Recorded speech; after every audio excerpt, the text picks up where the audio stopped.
Movie एक ऐसे व्यक्ति की है जो बंद कमरे में फंस जाता है। आखिर उस व्यक्ति के साथ क्या होता है?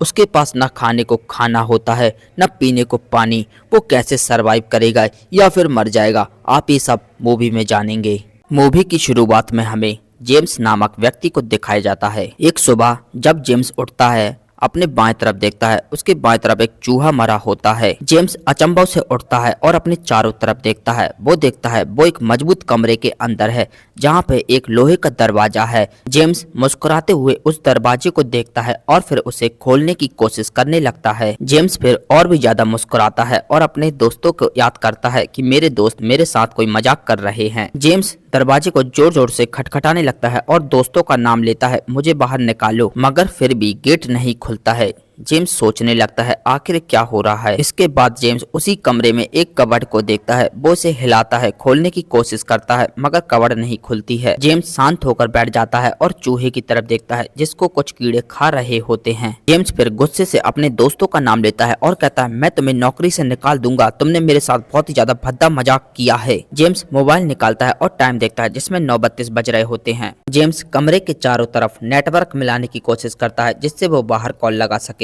मगर जेम्स के मोबाइल में एक भी नेटवर्क नहीं आता है। अब जेम्स बहुत ही ज्यादा गुस्सा हो जाता है और दोस्तों का नाम लेके कहता है मैं तुम्हें नौकरी से निकाल दूंगा, तुमने मेरे साथ अच्छा नहीं किया। तभी जेम्स के हाथ से गिर के उसका मोबाइल भी टूट जाता है। अब जेम्स बिल्कुल टूट चुका होता है और काफी दुखी होता है। जेम्स को अब प्यास भी लगी होती है। वो अपना जूता उतारता है और जूते के अंदर ही पेशाब कर लेता है और फिर अपनी पेशाब को प्यास बुझाने के लिए पी लेता है। कुछ समय के लिए जेम्स की प्यास बुझ जाती है। जेम्स ऊपर लगे बल्ब में एक चाबी देखता है और फिर कूद के उस चाबी को निकालता है। चाबी निकालने के बाद जेम्स उस चाबी का इस्तेमाल वही कमरे में रखी कबर्ड खोलने के लिए करता है। कबर्ड खोलने के बाद जेम्स को एक ऑक्सीजन का और एक गैस का सिलेंडर मिलता है। इसके साथ ही जेम्स को कबर्ड के ऊपर एक छेनी और हथौड़ा मिलता है। जेम्स छेनी और हथौड़े का इस्तेमाल उसी लोहे के गेट को तोड़ने के लिए करता है, मगर वो गेट का बाल भी बाका नहीं बिगाड़ पाता है। फिर जेम्स दिमाग लगा के उन्हीं दोनों सिलेंडर की मदद से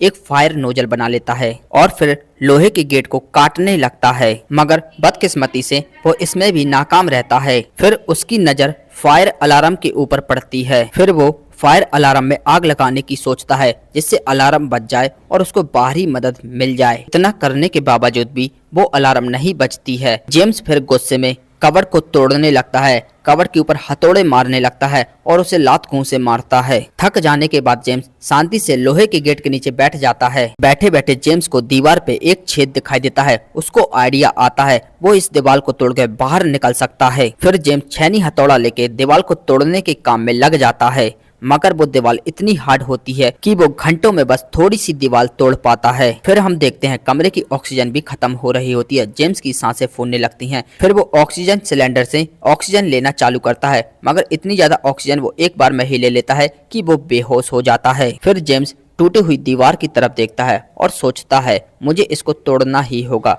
मगर उसमें इतनी शक्ति नहीं थी कि वो दीवार को तोड़ दे और उसको भूख भी बहुत ज्यादा लगी थी। फिर जेम्स मरे चूहे में लगे कीड़ों को खाने लगता है। अब जेम्स में थोड़ी शक्ति आ जाती है और वो दीवार को तोड़ने का काम फिर चालू कर देता है। दीवार को तोड़ते तोड़ते जेम्स देखता है दीवार के सरिये दिखने लगे हैं। जेम्स उन लोहे के सरियों को फायर नोजल से पिघला के तोड़ने लगता है। जेम्स फिर देखता है उस दीवार की तरफ एक छोटा सा छेद हो गया है। जेम्स उसको बड़ा कर देता है और इतना बड़ा कर देता है कि वो खुद भी निकल सकता है। जेम्स फिर दीवार के दूसरी तरफ निकल जाता है, मगर जेम्स को इस बार बहुत ही ज्यादा गुस्सा आता है और वो फिर उदास भी हो जाता है, क्योंकि जेम्स को दीवार तोड़ने के बाद भी कोई फायदा नहीं हुआ, क्योंकि दीवार के उस तरफ भी एक ऐसा ही कमरा था और एक वैसा ही गेट था। जेम्स इस कमरे के लोहे के गेट को भी खोलने की कोशिश करता है, मगर वो खोल नहीं पाता है। इस कमरे में एक कैफिन रखा होता है। जेम्स उस कैफिन के पास जाता है और उस कैफिन को खोलता है। कैफिन के अंदर एक लड़की सो रही होती है। जेम्स उसको गौर से देखता है और चाकू उठा लेता है खुद के बचाव के लिए। जेम्स फिर छू के उसे उठाने की कोशिश करता है। लड़की एकदम से उठती है और डर के दीवार के पास चली जाती है। जेम्स फिर लड़की को कौन हो बोलता है। लड़की जेम्स से डरती है,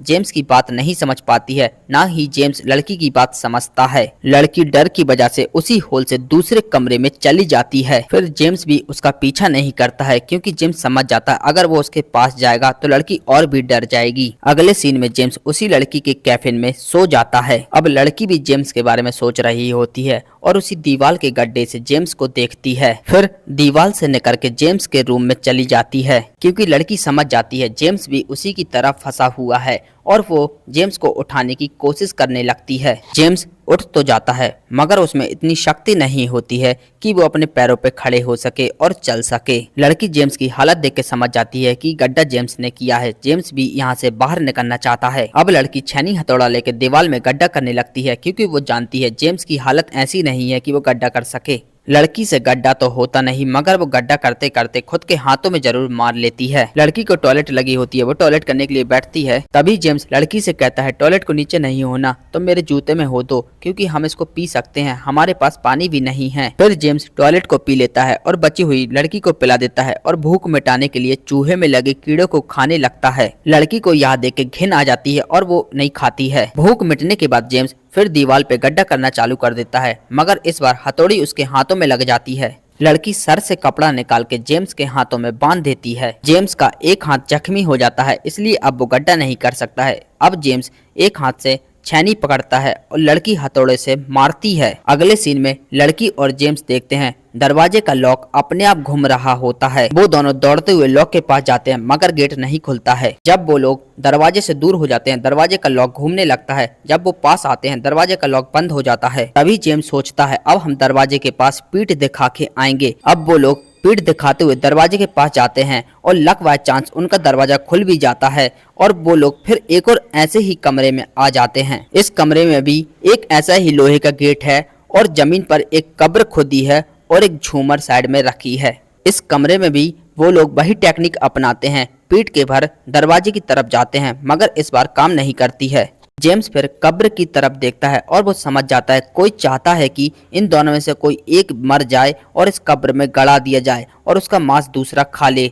शायद प्लान रचने वाला यही चाहता है। जेम्स फिर लड़की को मारने का विचार भी बना लेता है मगर वो ऐसा नहीं कर पाता है। अब जेम्स की इतनी हालत खराब हो जाती है कि वो उसी कब्र में गिर जाता है और बेहोश हो जाता है। जब जेम्स होश में आता है और सोचता है मैंने तो अपने जीवन में बहुत सारी गलतियां की हैं, इसलिए मुझे ये सजा मिल रही है, मगर ये मासूम लड़की क्या गलती कर सकती है, इसको क्यों यहाँ फंसाया गया है। अब जेम्स जोर जोर से चिल्लाने लगता है और रोने लगता है और जेम्स बेहोश होने लगता है। लड़की जेम्स को बार बार थप्पड़ मारती है, क्योंकि जेम्स बेहोश हो गया तो इस बार जेम्स को कुछ भी हो सकता है। लड़की जेम्स को कब्र से बाहर निकालती है और फिर रोते हुए अपने आंसू जेम्स को पिलाती है। अब लड़की सोचती है जेम्स को जिंदा रखने के लिए उसको शरीर की गर्मी देनी होगी। इसके लिए वो जेम्स के हाथों से अपने शरीर को कहीं कहीं टच करवाती है। अब जेम्स के शरीर में भी ताकत आ जाती है और थोड़ा एनर्जेटिक हो जाता है। कुछ समय बाद जेम्स देखता है उसके कमरे के दरवाजे का लॉक फिर से घूम रहा है। जेम्स लड़की को उठाता है